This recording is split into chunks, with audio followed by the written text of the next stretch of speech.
दोस्तों नमस्कार। धार्मिक गुरु में आपका स्वागत है।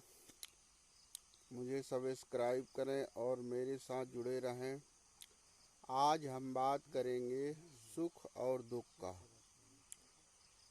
पृथ्वी अब जीवित ग्रह है। पृथ्वी सौरमंडल का, और पृथ्वी में ही अपना अस्तित्व जो रहता है और समाप्त हो जाता है हर जीव का। कहने का मतलब ये है कि यहाँ से जो भी चीज़ें आपको प्राप्त होती है वो सब जो है नष्ट होने के लिए है।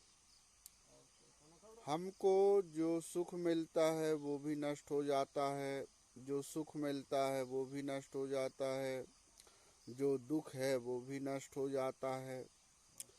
तो सुख और दुख दोनों नष्ट होने के लिए हैं। तो ऐसा कौन सा है जो हमें सुख के लिए प्रेरित करता है? यदि हम आनंद रूपी ईश्वर का यदि स्मरण करते हैं तो वो कभी नष्ट नहीं होता। जब तक हम स्मरण करते हैं वह हमारे जीव आत्मा के साथ जुड़ जाता है। इसलिए आप अपने श्रेष्ठ ईश्वर जिसको आप मानते हैं उसका ध्यान कितना करते हैं और उसका स्मरण कितना करते हैं, भक्ति आप में कितनी है, वही आपके साथ जुड़ा रहता है और वही आपके साथ जाता है, उसे हम सुख कहते हैं। तो सुख, वास्तविक सुख जो है ये असत सुख होता है, जो क्षणिक सुख होता है कि थोड़े समय के लिए सुख आया और चला गया। लेकिन वास्तविक सुख जो है ईश्वर भक्ति है। ईश्वर की भक्ति यदि आप करते हैं तो वास्तविक सुख की प्राप्ति हो सकती है। लेकिन ऐसा नहीं कि आप एक दिन ईश्वर की भक्ति कर दिए और आपको सुख की अनुभूति हो जाए, तो ये भी गलत है। अब बच्चा स्कूल में जैसे पढ़ता है, KG 1 से पूरी पढ़ाई करता है, उसकी 20-22 साल 25 साल उम्र हो जाती है। वैसे ही आध्यात्मिक है जो अदृश्य है लेकिन शक्तियाँ हैं।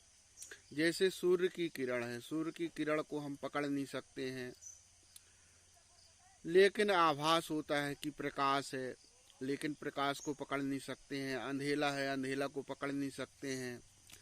तो रात और दिन भी सुख और दुख की तरह है। जैसे प्रकाश है तो प्रकाश का सूर्य उदय हो गया तो अंधेला हट गया, तो ये समझ में आया कि नहीं, हाँ अंधेला हट गया। जब तक प्रकाश है जब तक हम अपने दिनचर्या का काम कर सकते हैं।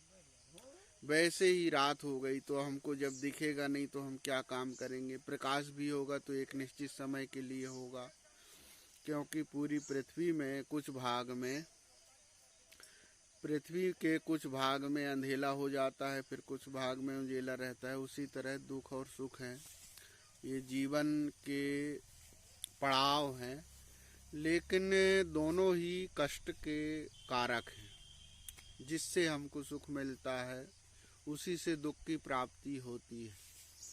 तो सुख ही दुख का कारण है, तो इससे कोई सेंस नहीं है। सुख दुख जो अपने जीवन के हैं, दैनिक जीवन के हैं, जो जड़ वस्तु से है, वो उससे आपको सुख की प्राप्ति नहीं हो सकती। इसलिए ईश्वर की भक्ति और निष्ठा से ही आप अपने जीवन को श्रेष्ठ बना सकते हैं।